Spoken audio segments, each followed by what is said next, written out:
তাহলে মানুষ কত মূর্খ আর কত জালেম, আর ইবলিসের দ্বারা কত প্রতারিত। ইবলিসই তো করাইছে, ইবলিসে করাইছে এটা।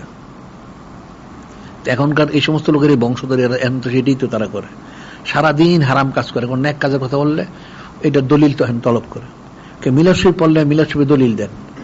তোরা যে ওই বেপর্দা ব্যায়াম মহিলার গুরু সারাদিন দলিল তলব করস না? হ্যাঁ, ওটার দলিলটা কই? গান বাজনা করস, ওই ঠগের গান যে গাছ সারাদিন, ওই তো দলিল তলব করস না? বেপর্দা তখন দলিল কই? আর মিলাদ শরীফে কতগুলো দলিল চাস, উমুকটা বললে দলিল চাস। নূরে মুজাসসাম হাবিবুল্লাহ হুজুর পাশে সানা সিবত করলে দলিল দেন। বেশি বেশি সানা সিবত করলে শিরক হয়ে যায়, নাউজুবিল্লাহ।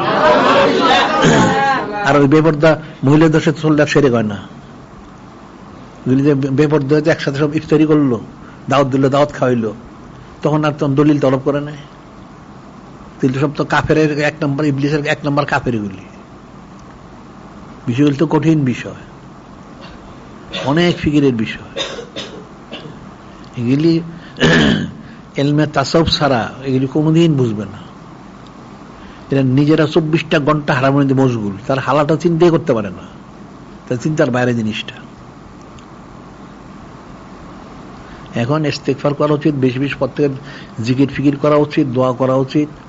এই 10টা রাত আল্লাহ দিচ্ছেন খাস করে, এই 10 রাতটা ঠিকমতো করুক। এই উসিলে যদি আল্লাহ সবাইকে হেদায়েত দান করেন, ঈমান দান করেন, আমল দান করেন, আকীদা শুদ্ধ করেন, তারপরে হুসনুজন দান করেন, আদব সব দান করেন, অন্তর্গুলি ইসলাহ করে দেন, কিনা বগজুরিয়া বদ খাতুর দূর করেন, একসাথে পয়দা করেন, এই দোয়াগুলি যেন সবসময় করে।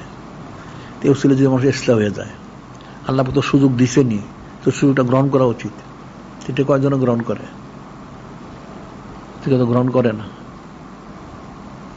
বিষয়গুলি তো কঠিন বিষয়। ইবলিস তো কেউ ছাড়বে না, ইবলিস তো সূক্ষ্মভাবে সে তার কার্যক্রম করতে থাকে, অজান্তে মানুষকে বিভ্রান্ত করে, অনেক কঠিন। এই জন্য ইস্তেগফারের মধ্যে থাকা উচিত, আর দোয়া করা উচিত বেশি বেশি। মানে হেদায়েত লাভ করা একটা কঠিন বিষয়, ইস্তেগফার মধ্যে গেলে আরো কঠিন, শেষ পর্যন্ত থাকতে হবে। এটা কতজন শেষ পর্যন্ত থাকতে পারছে? বাজারে আমভাবে মানুষ তো বুঝে না কে ছিল না ছিল, কিন্তু প্রকাশ্য যারা দাবি করে অধিকাংশ গোমরা মারা গেছে। কঠিন বিষয় তো।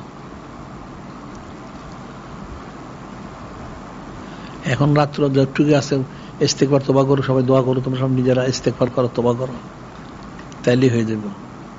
আর জিকির ফিকির করো।